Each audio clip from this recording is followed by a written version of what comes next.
अध्यक्ष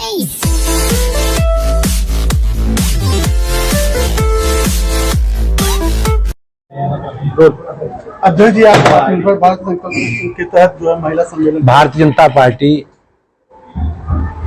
के केंद्रीय नेतृत्व में माननीय प्रधानमंत्री जी का जो संकल्प है आत्मनिर्भर भारत का और आत्मनिर्भर भारत के साथ स्वदेशी के संकल्प को लेकर पार्टी ने एक जन जागरण अभियान आत्मनिर्भर भारत के तहत हम लोगों ने संकल्प लिया है। और ये अभियान 25 सितंबर से पंडित दीनदयाल उपाध्याय जी के जन्मदिन से और पूर्व प्रधानमंत्री आदरणीय अटल बिहारी वाजपेयी जी के जन्मदिन 26 दिसंबर तक चलना है। हम लोगों ने इस जन जागरण अभियान के तहत समाज के अलग अलग वर्गों में, बाजारों में, अलग अलग क्षेत्रों में जन जागरण का अभियान चलाया है। हमने समाज के अलग अलग समूह के हिसाब से सम्मेलन भी हम लोग कर रहे हैं, तो युवा सम्मेलन, महिला सम्मेलन, किसान सम्मेलन। तो आज आजमगढ़ में जिले का महिला सम्मेलन था और उसमें स्वदेशी की महत्व की चर्चा और उसके जन जागरण से जुड़े विषय की चर्चा हम लोगों ने की है। कल रन फॉर यूनिटी कार्यक्रम है, किस तरह से देखते हैं? माननीय प्रधानमंत्री बनने के बाद नरेंद्र मोदी जी ने सभी महापुरुषों के प्रति सम्मान प्रकट करने के लिए उनके जन्म दिवस समारोह को बड़े स्तर पर समारोह पूर्वक मनाने का निर्णय लिया है।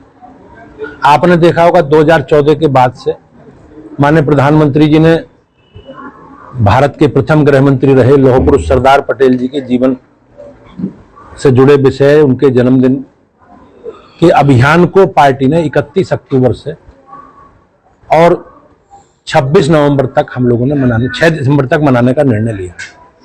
इसमें 31 अक्टूबर को सभी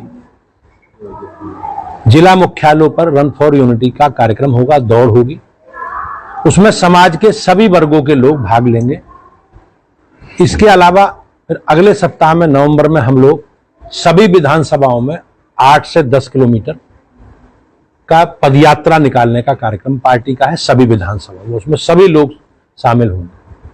हम उसमें एक सार्वजनिक सभा भी करेंगे। इसके अलावा विद्यालयों में, महाविद्यालयों में प्रतियोगिताएं हैं और अपने रंगोली के कार्यक्रम हैं और उनके जन्म स्थान आदरणीय सरदार पटेल जी के जन्म स्थान केवटिया से और उनके जन्म स्थान से केवटिया तक जो जहां स्टेचू लगा है उस तक 150 किलोमीटर की पदयात्रा भी पार्टी के कार्यकर्ता निकालेंगे। उसमें सभी देश भर से, हमारे राज्य से भी हर जिले से 5-5 कार्यकर्ता उसमें सम्मिलित होंगे। इसका उद्देश्य क्या है? इस तरह का सरदार पटेल जी का जो देश में योगदान है, अखंड भारत को जिस प्रकार से उन्होंने आज भारत का नक्शा है, उस नक्शे में भारत के एकीकरण में, देश को एक करने में, भारत के वर्तमान स्वरूप को जो हम देखते हैं उसमें सरदार पटेल जी का बहुत बड़ा योगदान है और उसकी चर्चा हम जन जागरण करेंगे।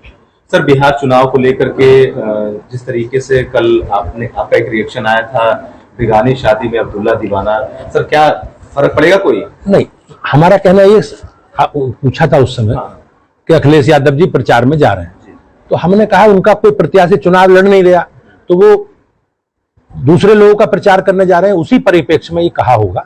लेकिन मैं आज बीमारी से कहता हूं कि उनका कोई प्रत्याशी नहीं है और समाजवादी पार्टी या राष्ट्रीय जनता दल या महागठबंधन के पास कोई मुद्दा भी नहीं।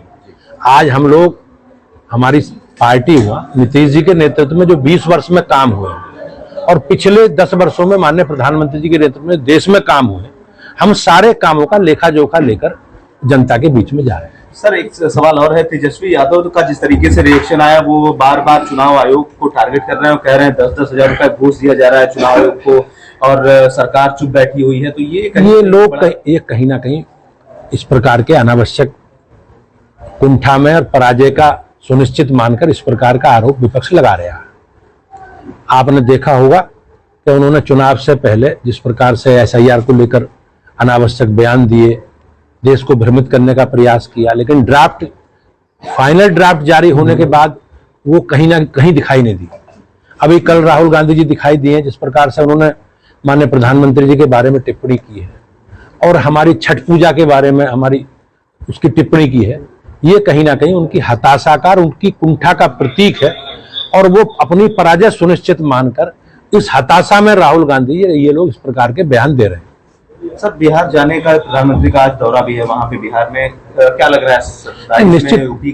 निश्चित रूप से माननीय प्रधानमंत्री जी हमारे देश के प्रधानमंत्री हैं, भारतीय जनता पार्टी के नेता हैं, तो भारतीय जनता पार्टी के अपनी सरकार का कामकाज का रिपोर्ट कार्ड जनता को बताना, एड्रेस करना, चुनाव में अपनी पार्टी के लिए समर्थन मांगना, ये उनका अधिकार है और वो इस अधिकार का समय समय पर उपयोग करते रहे। सर, लास्ट सवाल ये है कि पंचायत चुनाव को लेकर के संगठन किस तरीके से कार्य कर रहा है, क्या रिजल्ट ले आने की उम्मीद है? पंचायत चुनाव में पिछली बार संभवतः अप्रैल में पंचायत चुनाव के प्रथम चरण के चुनाव हुए थे और फिर अगले चरण में ब्लॉकों के, फिर जिला पंचायतों के। तो पार्टी की तैयारी है हमारी पूरी।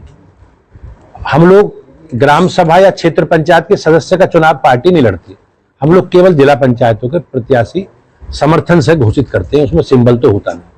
तो हम लोगों ने सभी पंचायतों में जो जिला पंचायतों के वार्ड हैं अपने संयोजक प्रभारी बना दिए हैं और वो सारे सामाजिक राजनीतिक परिस्थिति के हिसाब से हम लोग निर्णय करेंगे और पूरे हम लोगों ने जो पंचायतों में ग्रामीण क्षेत्रों में हमारी सरकार ने काम किए उन कामों का लेखा जोखा लेकर हम जनता के बीच में जाएंगे, लेकिन हम केवल अपने जिला पंचायत के समर्थक प्रत्याशी घोषित करेंगे। सर, आजमगढ़ की बात की जाए तो आजमगढ़ के जो बीजेपी का संगठन है उसमें कहीं ना कहीं कुछ मतभेद नजर आता है समय समय पर, तो कैसे इसको सॉर्ट आउट करने का प्लान आप लोग बना रहे हैं? नहीं, हम लोग एक परिवार की तरह हमारा संगठन चलता है और परिवार में छोटी मोटी चीजें होती हैं, लेकिन हम बैठ के बातचीत करके, क्योंकि सबका उद्देश्य एक ही है, एक समान उद्देश्य के लिए सब कार्यकर्ता काम करते हैं। छोटे मोटे विषय रहते हैं, लेकिन हम लोगों का ये दायित्व है परिवार में बड़ों का कि सब पूरे परिवार को एक जगह करके संगठित करके एक दिशा में आगे बढ़ाना। इसमें सर 2 ग्रुप। धन्यवाद भाई साहब।